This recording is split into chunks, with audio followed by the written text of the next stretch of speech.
Okay, we're nearly up there, and but I thought I'd just point out a couple of things here.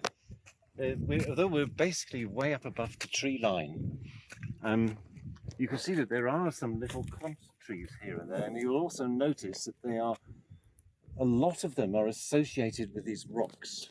So the trees either grow up in the crack between some rocks, or they grow up right next to the rocks. The reason for that is actually that the rocks protect the trees from fire. So if there's a fire across this grass, all the grass will burn, of course.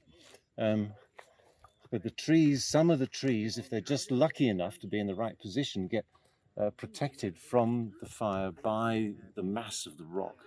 And I think also, birds will perch on the rock because they get good view, and so they tend to drop the seeds there more than in other places. So you can see, I think that these are more Michaelis trees coming up here, just starting. So these are just starting to. These are the vanguards of the forest, and there's a look at this lovely bamboo. The problem with coming out on these trips is that I keep finding loads of plants which I don't know what they are, and this is one of them. But look at that beautiful bamboo. It's a lovely dark stem, just growing wild here. I've taken a photograph, so I'll try and identify it. But you can see that all of this, this whole kind of area, because it's down in the bottom of the valley, there are lots of big rocks here. These conditions come together to create a little area where the vegetation has got a head start ahead of the rest of the hillside.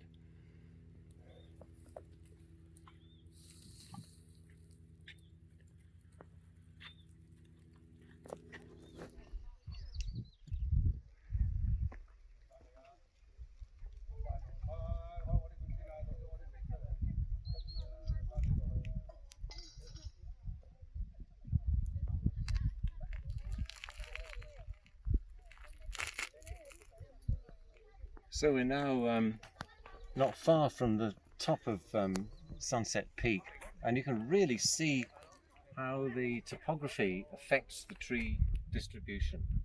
And there's at least a seasonal stream running down this valley here, and in fact there's a small reservoir built down there to catch water for these little huts in this area. And you can see that the trees are gravitated, they haven't gravitated. I mean, gravity in terms of the water movement has created a situation and the topography has made it more sheltered, so that you can see that the woodland is growing mainly along the stream, along the side of the stream. Of course, that area is also most immune to fire damage. And another thing I want to point out is these two little hills over here. What's interesting about those, especially that one there, is that you can see that one side, the right-hand side of the hill, is relatively bare, with just grasses and a few dotted shrubs and young trees on there. But the left side is really, the woodland is really beginning to develop there on that side. So the trees can grow at this elevation.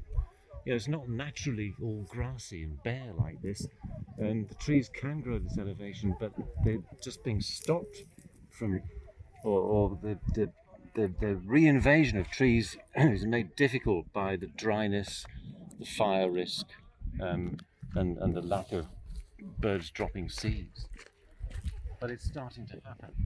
Now, the interesting thing about that is that the right-hand side of that hillock is south-facing, and the left-hand side is north-facing. So you can really see the impact of orientation on the distribution of the vegetation. Of course, the south side is dried out much more by the sun. So it's hotter. The plants simply can't grow. It's even more susceptible to fire.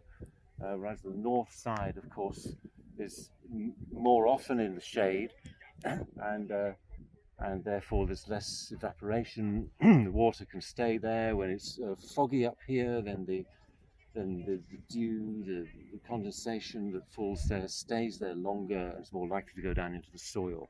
And all of this helps the woodland to grow. But it's quite an interesting example of the quite dramatic effect of the orientation of a slope on the vegetation cover.